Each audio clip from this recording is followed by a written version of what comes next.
Hey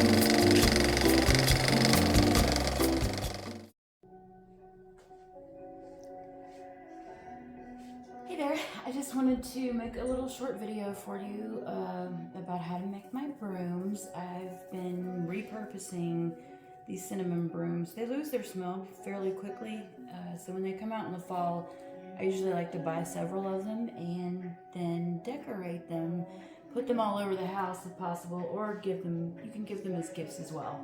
I've got lots of different things here that I'm going to show you. I actually make my own crystal charms for my brooms. You can really put anything that you want to on the broom. And if you don't know how to make charms, I really did just a little simple wire wrap.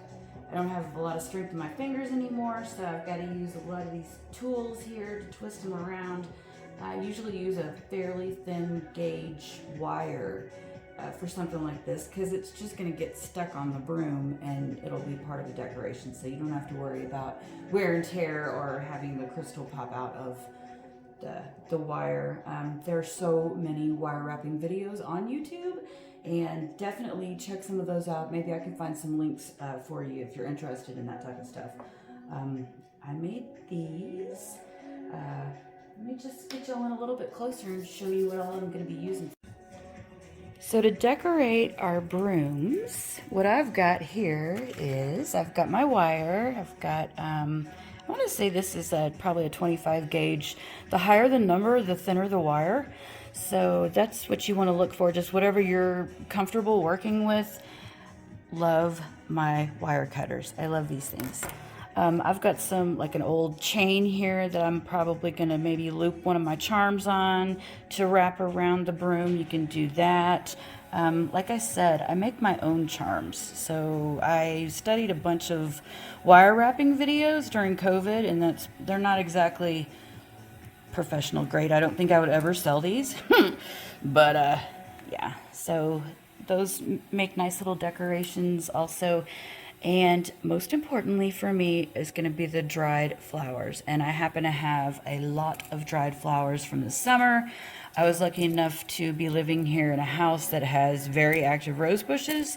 So I have a whole basket full of roses, dried roses, rose petals, leaves, all kinds of stuff. And I use David, for some reason, has been collecting these things, so I've been putting them in with my roses just to kind of keep the moisture out, which we're in New Mexico, so we don't really have to worry too much about that.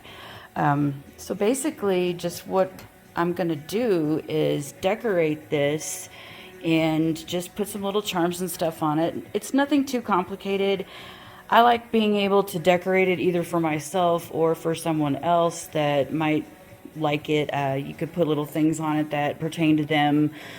I'm even thinking about possibly doing like a fall one and maybe put some of these little branches on there. They make a really great gift. It's a thoughtful gift. If you've got somebody that you don't really know anything that you can buy for them, I save all of my old plants, so I've got bags tucked all over the house of any type of foliage that came with a flower arrangement.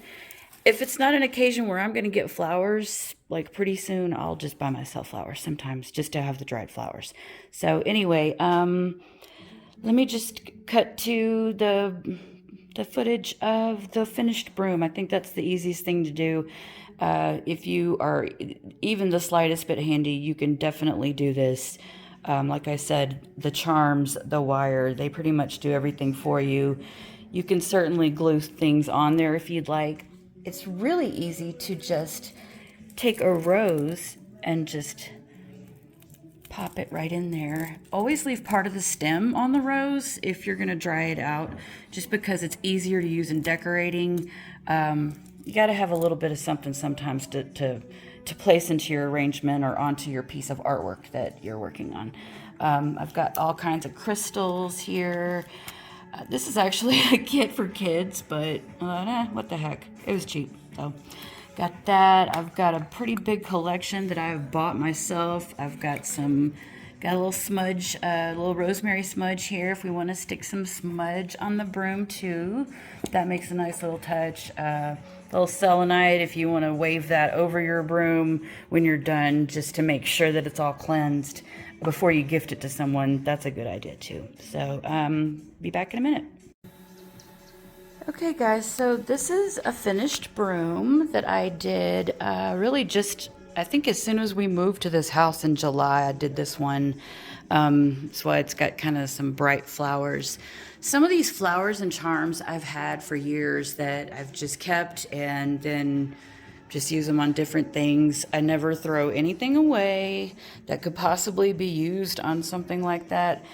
The owl charm is actually from Elsa. So that's just something I just slapped on some wire. This is gonna be quartz with some hematite mixed into it. And I got me a nice little tiger's eye there. And that is a quartz that was dug out of the ground and for some reason has a red hue all over it. I've washed it several times. That's just the color that it is. I'm not sure why. So here's our broom. And like I said, they make really good gifts and anyone can do it. So that $5 cinnamon broom can give you years and years and years of enjoyment. I'll talk to you.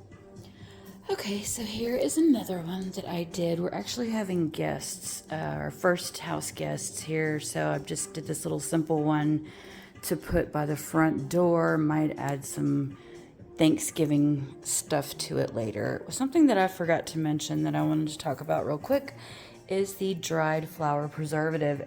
Anytime that I dry out roses and I want to use them for something, I'm going to spray them with this stuff. Dried flower preservative. It's about, let's see, it's $8 at Hobby Lobby. Michael's, I guess they probably have it. I got this here at Hobby Lobby here in Albuquerque. But yeah, you have to have some kind of preservative on them or else they will just flake all over the place and you'll just do a lot of work for nothing.